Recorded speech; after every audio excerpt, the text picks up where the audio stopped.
Хазартът в България не е случайност. Той не се появи, защото хората изведнъж станаха по-алчни. Появи се, защото условията го позволиха. Ниска покупателна способност, несигурни доходи, ограничени пътища нагоре. Когато реалният шанс за напредък е малък, шансът на хартия става привлекателен. Хазартът продава не печалба, продава надежда. Бърза, лесна, без чакане.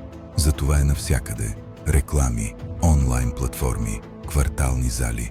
Колкото по-нормален изглежда, толкова по-тихо работи.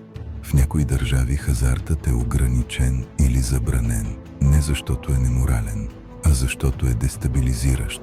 Той източва доходи, разрушава доверие, създава зависимости. В общества, които търсят контрол и стабилност, хазартът е риск. В общества с ниска защита и слаб контрол, той е бизнес.